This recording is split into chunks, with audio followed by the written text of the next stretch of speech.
Hey guys, today we're going to tell you everything you need to know about batteries when it comes to being a prepper. So there's a lot of information coming your way in a hurry, so hold on guys.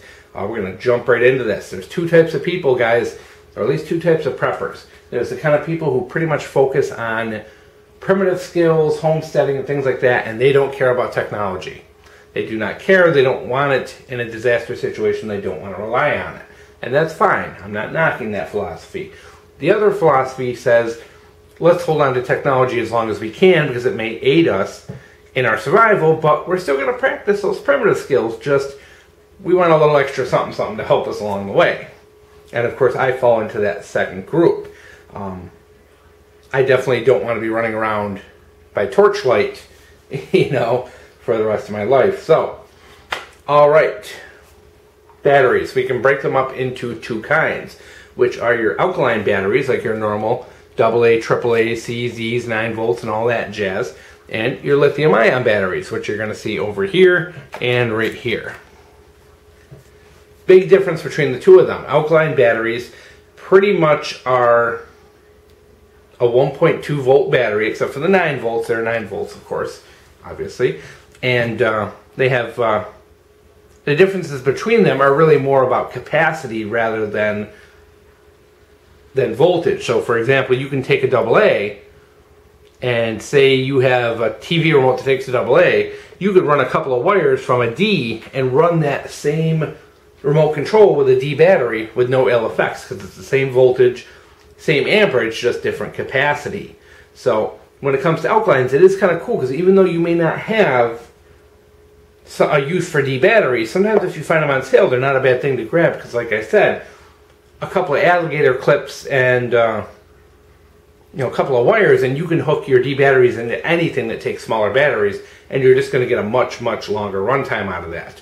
However, you cannot do that with 9 volts because they are, in fact, 9 volts and will fry whatever it is you're going to use. So, but you could also, I'm not sure, you would have to probably mess around and get the right amperage as well, but you could probably take 4 AA's and run them in something that takes a 9 volt. It'll probably take a little bit of tinkering around, but you may get something to work. But I'm not sure on that. Something I'm going to have to look into. Alright, lithium ions. Different altogether thing. You're talking, you have primary, oh, we forgot, alkalines. You have primaries, which are what you're going to call your main batteries that don't recharge. You have rechargeables, which of course, obviously recharge. Lithium ions are the same. You're going to have primaries like these CR123s I have bagged up here. These are just little Rayovacs, which do not recharge. And then you have your rechargeables, which I have over here in a container. So they both come in rechargeable, non-rechargeable, and there's some differences between the two, and we're going to talk about, we'll do it right now. Alright, so when it comes to rechargeables, your alkalines, you have to be very careful what you buy. Now, most alkaline battery rechargeables suck. They suck because they self-discharge terribly. They lose a lot of juice very quickly. Even over the course of a week or two, they lose a significant amount of their charge. So they're really only useful in things that get charged frequently. They're not going to do any good in your TV remote, but they will work really good in your son's remote control car that he runs dry every day. That you'll be charging constantly. Now there are some really good modern batteries like the Eneloops that have a very low discharge rate, so that after a year they discharge almost next to nothing and they store long term very well. So if you are interested in that, they're Eneloops. They're made in Japan. There's a couple other clone brands as well. You look up Duracell white tops. Those are rebranded Eneloops that are sold as Duracell Stay Charged, I think is the name now. And there's also like the Median brand, which are very similar to the Eneloops. They have that low discharge rate. Now you go to the store, you buy your average Energizer or whatever, rechargeable.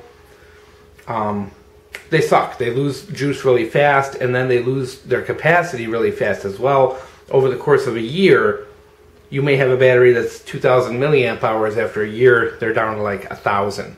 So essentially, they're pretty much toast after a year. So, like I said, rechargeable alkalines are really only good for things like RC cars that you use and have to charge very, very frequently. Maybe if you have a flashlight that you use every night for work and you recharge it once a week or once every other week, they might be good, but like I said, you do lose a lot of juice. Lithium ions are different. They don't lose a lot of juice naturally.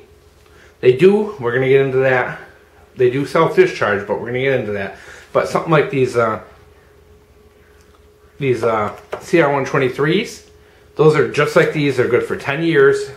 Like these primaries are good for 10 years. They only lose a little, like 20% maybe over 10 years. So you're only talking maybe 2% a year. These lithium ion primaries are very similar. They hold their juice very well. Modern manufacturing has done a great job in making good primary batteries. Now, the lithium ion rechargeables have a whole different issue than the primaries. Like I said, your primaries lose charge very quickly and then lose permanent charge quickly as well. Your lithium ions do not self-discharge much at all. Over the course of a month, you're actually losing very little. Over a year, you're losing maybe, a third or so of your charge. But the problem is with lithium ions is that they lose capacity on a permanent basis quickly as well. At room temperature, a lithium ion rechargeable is only going to last you about 3 years before it's at about 40%, which is better than your alkalines, which are about half after a year. So you do get a little more life out of a lithium ion rechargeable. But you can also circumvent that, whereas you can't do that with the alkalines. Now, lithium ions, if you store them in a refrigerator and you store them at 40% charge, which is 3.8 volts, you can cut down that discharge to 2% per year permanent loss. So, after 10 years, you're losing 20%, which is on par with these alkaline primaries. So that is very cool that with those lithium rechargeables that you can do that. Put them in a fridge, Ziploc them, make sure they're waterproof, take them out once a month, check the charge, make sure the charge isn't dropping on them. They won't lose much. You might have to top them off on their charger once a month, once every month or so, but not much. But you just keep them around 3.8 in the fridge and you will have very good long-term use out of lithium ions. But like I said, room temperature, you got 2 to 3 years. Lithium ions are also different in that they're better off and they last longer if you don't fully charge them and leave them fully charged, and also that you don't discharge them deeply. If you're using them for a flashlight or something like that, charge it up as much as you can. It's actually better for them to charge it every day than to let it drain down to nothing. Draining down to nothing or being too full reduces the lifetime of the battery. So that is good to point out. I could talk for probably half an hour about lithium ions. There's so much involved in the care and taking care of them. So, but like I said though, you don't put your primaries in the fridge. They're fine at room temperature. Rechargeables, fridge. Ziploc bag. Watertight, moisture proof. Make sure they're good because you don't want to have a short because they do blow up. Safety, since we're talking. Alkalines, very safe. Most you ever do is have one leak. No big deal. Lithium ions, they blow up. They vent with flame is the politically correct term. They can have basically a thermal runaway or a short, and they, look it up. Just Google lithium ion explosion and you'll see. They're pretty scary. So, storing them differently. You don't have to store your alkalines in the fridge. It will help a little bit. You will get a little benefit storing in the fridge, but not much. I do not store these in the fridge. I do not store the CR123s in the fridge. I store my rechargeables in the fridge. Now, let's get into purchasing. Now, of course, alkalines you can get anywhere. Any store, any drugstore, Walmart, Costco, you name it, you're going to get them. Even the CR123s you can get pretty availably. You're going to pay more at a place like Walmart, but if you're willing to buy online, places like Battery Junction and GearBest have really good prices on lithium-ion batteries. I buy a lot from Battery Junction when it comes to lithium-ion primaries. Another way to get your lithium ions is to recycle them. These are what are referred to as laptop pulls. We're going to open this up here. Laptop batteries, ironically, use 18650s. So you can open up a laptop battery, and if you're very careful, you can remove anywhere from 4 to 12 18650 batteries. Now they're not going to be protected, and they're going to be pretty low capacity. They're only going to be like 2200 milliamp hours, but these are fantastic for battery banks. This is a battery bank I bought, cheap one, eBay, and it takes 4 18650 batteries. What I like about it, leave that off, time's a wasting, is that you can charge 2 USB devices on this. So I can actually take this and charge up 2 phones, a phone and a tablet, whatever. It allows me to use that those batteries as a rechargeable, as a power bank. So it's cool. Now, if you have equipment, like a lot of days, everything's going to USB. So if you have walkie-talkies that can charge via a USB port, you can charge them with one of these battery banks. And these things are cheap. You can get them from $6 up to $60. You know, they're relatively cheap and they do the job. You can buy quality based on what you want to pay. So you can very easily convert these lithium-ion batteries into juice for other items. Walkie-talkies, GPS units, flashlights, radios, you name it. Here's an 18650 radio that I reviewed earlier. So your laptop batteries, like I said, they're going to be lower capacity, but they're fantastic for using in battery banks. You can also buy lithium-ion battery banks pre-made. This is one I got with my cell phone. It's a lithium-ion battery bank. I'm not sure what's inside it, but it pretty much just has the cables in there, and you can charge anything with a USB port. So, awesome. Now, to complicate things even further, I know we've said a lot in a hurry here, is that you can also use solar power to recharge these things. It's very easy to get a solar panel and a recharger, and you can use something like this Miller M102, and you can recharge your 18650s with solar, and then in turn use this to charge up other items. this is dual purpose. I can charge 18650s and charge devices. Very cool, and that's why I love 18650s. Alright, sizes. Of course we all know A's, C's, D's, 9 volts and all that jazz. Lithium ions may be a little new for you. You hear the term 18650. Now what that is that is a size. It's 18 by 65, it's like 18 millimeters by like 65 millimeters or whatever. But that's not it. The CR123 primaries, the rechargeable versions are called 16340s, and we got a couple here on the edge here.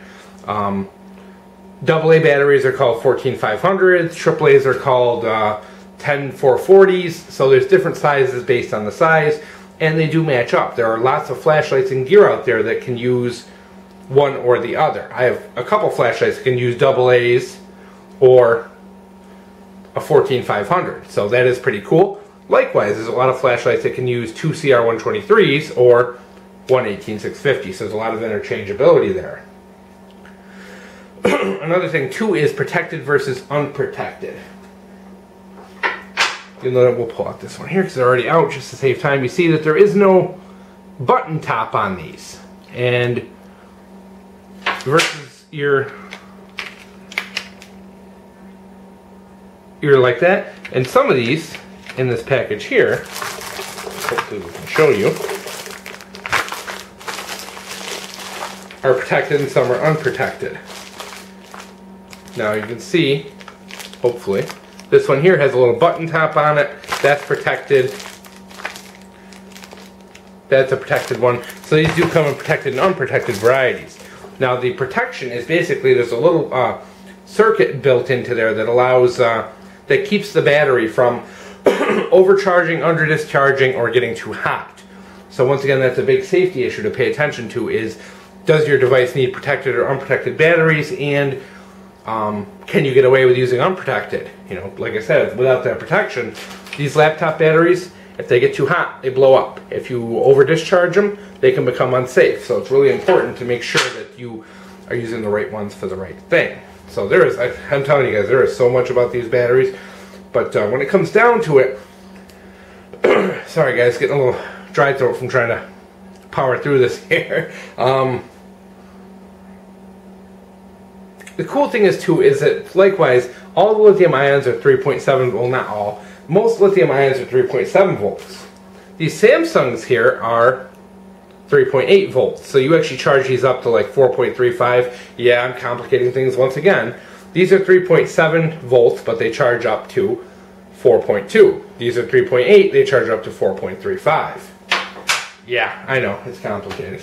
There's also the CR123 rechargeables, which are here on the end, the 16340s. They charge up to 3.7 volts, whereas your CR123 primaries only charge to 3 volts. Holy cow, what are you doing to me, Bushcraft? Yeah, I know. There's so much to pay attention to. There's so much to learn. But you know what? In reality, knowing all this will help you, because you can turn all of this into keeping things running. Now, like I said, you can harvest these batteries from laptops, from drills, and things like that, and keep your equipment going long term if you have rechargers, solar panels, and things like that to keep things going.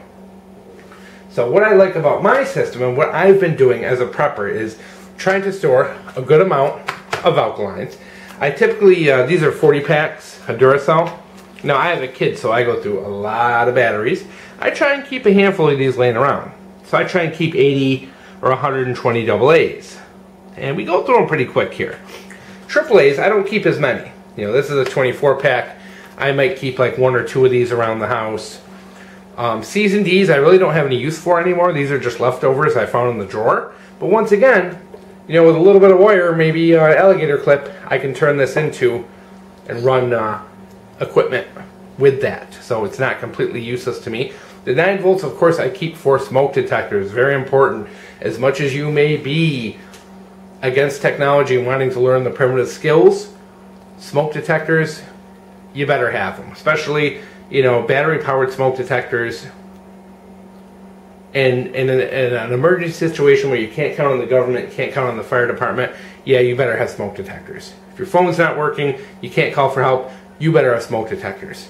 Keep a good lot of good 9-volt batteries, especially ones that last long term. You're going to want your smoke detectors no matter what happens to the world outside. So, lithium ions. Now, as you can see here, all these here are store-bought ones. And there's a mix of unprotected and protected batteries in there. And I've got a bunch of 18650s, some some 16340s, which are rechargeable CR123s, and some 14500s. I also have this entire bag of laptop poles. Now, when it comes to using flashlights and gear and things like that, I use the nice store-bought ones. Why? Because they're higher capacity. Most of them are 2600 or 3000 milliamp hours, and in fact these Panasonics up here are 3400 milliamp hours. So they're higher capacity and they're just better batteries, let's face it. The laptop batteries tend to be 2200 milliamp hours at the most, and they tend not to always be the best quality batteries out there. For example, this is one I pulled. These are really cheap Chinese ASO brand. Never even heard of them. So they're cheap. They don't hold a charge very well. They drain very quickly. And this is actually from a new battery, guys. I bought this as one of those replaces a Dell battery, you know, kind of thing, made in China. Yeah, these things, they pretty much lose their charge very quickly. Over the course of a week, they lose their charge. And they're not very good. When it comes to storing these, I literally just tape them together in groups. I charge them to 3.8 volts. I tape them together like this. I double ziplock them and put them in the fridge for long-term storage. They pretty much are there for an emergency. They're not there for daily use. I do. Sometimes every once in a while I'll pop it on a flashlight just to see how their capacity is and how they're doing. But they're primarily here for power banks. I have a couple of these. You know, I can't review everything I buy, guys. It's just, you know, too much work. But I have a couple of these for a reason. So if the grid goes down, I can recharge things like GPS, walkie-talkies, my phone, anything like that. Why would I want to recharge my phone? Well, guess what? I have a lot of information on my phone. I have maps, I have information, addresses, books, you know, addresses, e-books, things like that, documents that I've saved that I may need in a survival situation. I may need that information available to me. So keeping my phone going for an amount of time is really important to me, because it is like kind of like survival central for me. I have my phone and my tablet just loaded with information. There's just way too much to ever to keep on paper. You know, digital you can store way more. So for me, keeping that phone going is really important. So there it is, guys. Batteries for preppers. A lot to talk about. We went over a whole bunch here, and I know I probably just confused the hell out of you guys. But in the end, buy good batteries. Buy good batteries. They have a good shelf life. Make sure it says they have a 10-year shelf life. Do not buy garbage. Do not buy garbage alkaline rechargeables. You're just throwing your money away.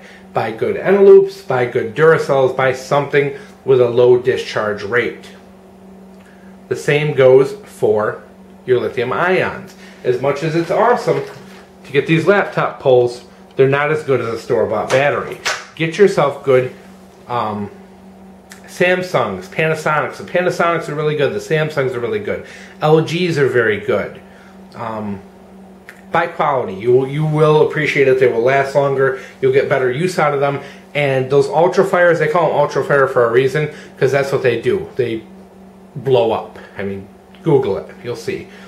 You'll very rarely read on the internet about anyone having an accident with lithium ions that's using a good name brand like Panasonic or Samsung or Sanyo or something like that. So, good important thing to note. Don't buy the ultrafires, the cheapos. Trust me, you're just looking at trouble. There's really only a handful of people making batteries in the world, and in reality, a lot of these ultrafires, they go and they pull laptop batteries and they just rewrap them. So you're really just getting shitty old laptop batteries being resold to you at a premium price. Don't do it. Buy something from a known manufacturer, someone who actually manufactures the batteries. Notice you don't see any Olight or Xtar or any of the flashlight manufacturers.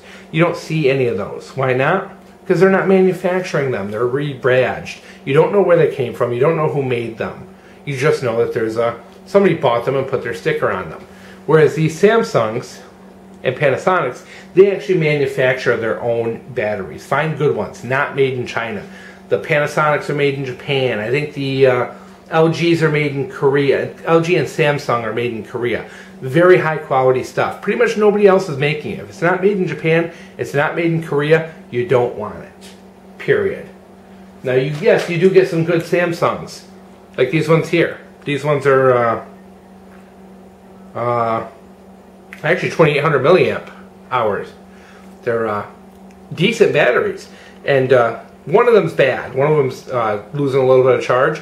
But you can get some decent ones, but it's rare. For the most part, you're going to end up with, let me pull up this other one here. This is like one. These are some older Panasonics that came out of the battery. These are 2200 milliamp hours, so they're low amperage. They're not the best batteries. They don't do well under high 2 amp drains or anything like that. So there is a big difference in batteries, guys. It's not just, you know, there is no way to be cheap when it comes to batteries. I hate to say it. You can buy good batteries inexpensively, but you can't buy cheap batteries. It's just, you're only hurting yourself by doing it, and you're wasting money. So it's good to learn, pay attention, know all that. That way you know, and you can do things properly. So once again, storage, guys. I do the lithium ions in the fridge at 40%, which is 3.8 volts. Primaries do not go in the fridge. You can, I don't.